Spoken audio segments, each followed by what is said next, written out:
Welcome to Poetry on Form, and today we're going to be looking at the ode. This is a less popular form than it used to be, and the word ode is originally a Greek word which means to chant. So the form is ancient and emerged from the classical era several centuries BC, and it was taken up again by the Romantic poets in the 19th century, so that's Keats, Shelley, Wordsworth, with a more lyrical emphasis, so a lyrical ode.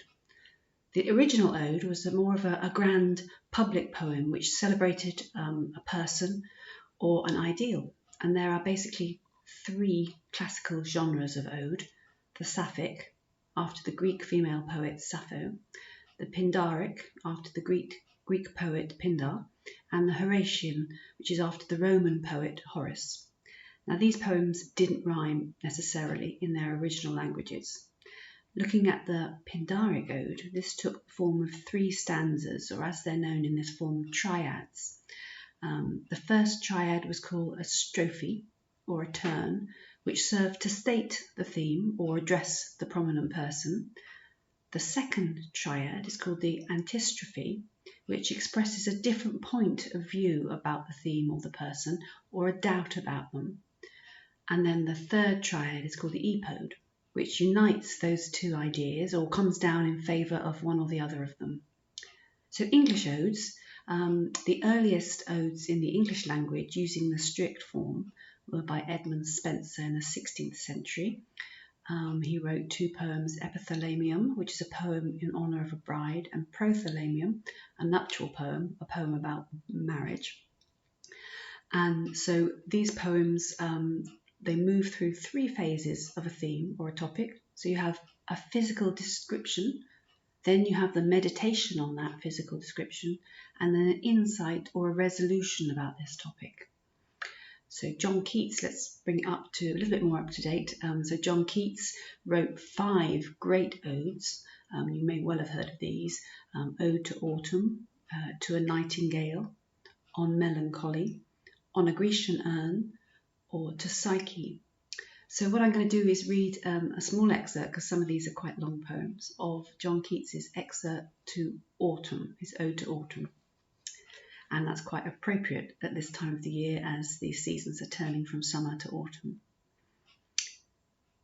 Seasons of mists and mellow fruitfulness, close bosom friend of the maturing sun, conspiring with him how to load and bless with fruit the vines that round the thatch eaves run, to bend with apples the moss cottage trees, and fill all fruit with ripeness to the core, to swell the gourd and plump the hazel shells with a sweet kernel, to set budding more and still more, late flowers for the bees, until they think warm days will never cease, for summer has o'erbrimmed their clammy cells. So that's just a brief excerpt from one of Keats's 5 very famous odes. That was Ode to Autumn. And I'll finish with an ode by W.H. Auden, so bringing it up to the 20th century. And his ode is to medieval poets. So he's addressing medieval poets and contrasting their lives and times with the 20th century. So Auden's Ode to the Medieval Poets. Chaucer, Langland, Douglas, Dunbar, with all your brother anons, how on earth did you ever manage without anaesthetics or plumbing, in daily peril from witches, warlocks, lepers, the Holy Office, foreign mercenaries, burning as they came, to write so cheerfully, with no grimaces or self-pathos?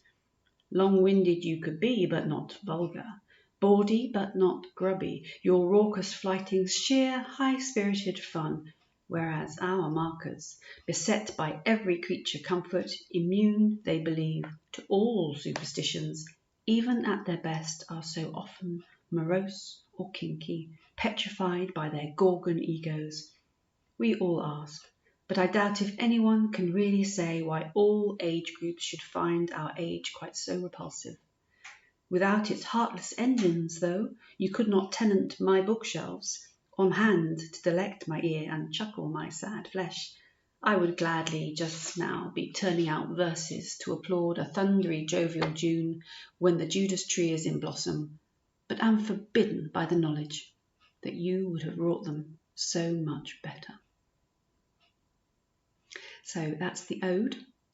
So I don't know if you're inspired to write your own. It is quite an archaic form, but well worth trying to put a modern twist on it, as Auden did there. Thank you.